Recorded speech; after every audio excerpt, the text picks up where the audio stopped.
পাট উৎপাদন এবং প্রক্রিয়াজাতকরণে দ্বিতীয় শীর্ষ জেলা ছিল জামালপুর, কিন্তু একের পর এক পাটকল বন্ধ করে দেয়াতে বিপাকে পড়েছেন এখানকার পাট চাষি এবং ব্যবসায়ীরা।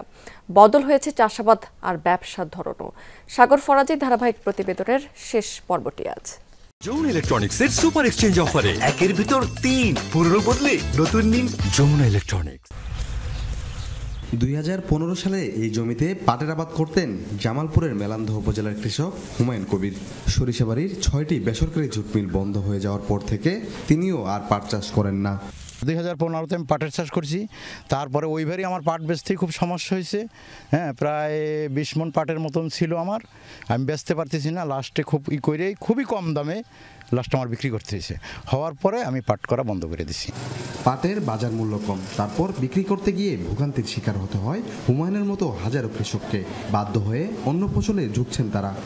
পাটের মিলা ছিল ওটা বদ্ধ, এই কারণে পাট থেকে কম আমদানি হইতেছে। আমরা পাট চাষ পোষায় না, এই জন্য পাট চাষ করি না।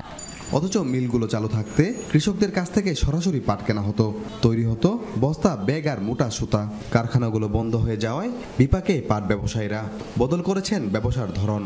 অনেক পাটের ব্যবসায়ী যারা আছে তারা অন্য ব্যবসায়ী কিন্তু তাদের নিজেদের ব্যবসাটা ডাইভার্ট করেছে এবং তারা এই পাটের প্রতি আর ইন্টারেস্ট দেখাচ্ছে না। বন্ধ হয়ে যাওয়া পাটকলগুলো পুনরায় চালু করলে প্রচুর কর্মসংস্থান হবে, পাট উৎপাদনে মানুষ উৎসাহিত হবে এবং পাটের বহুমাত্রিক ব্যবহার শুরু হবে।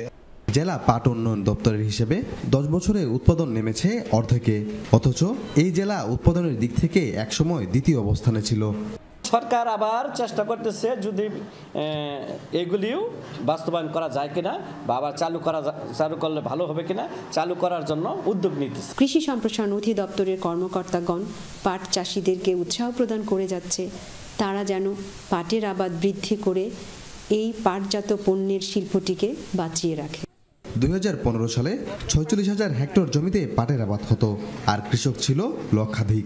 চলতি মৌসুমে ২৪,২৭৯ হেক্টর জমিতে পাট চাষ করেছেন ২১,০০০ চাষি।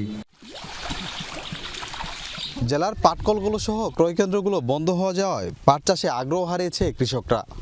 সেই সাথে পাট ব্যবসায়ীরাও মুখ ফিরিয়ে নিয়েছে অন্য ব্যবসায়ী। দুয়ে মিলে সোনালী আঁশ খ্যাত এই পাট এখন একদমই বিলীনের পথে। তাই পাট পণ্যকে আবার তার ঐতিহ্য ফিরিয়ে দিতে সরকারি সহায়তা সহ পাটের নানাবিধি ব্যবহারের কথা মনে করছেন সংশ্লিষ্টরা। সাগর ফরাজি, যমুনা নিউজ, জামালপুর।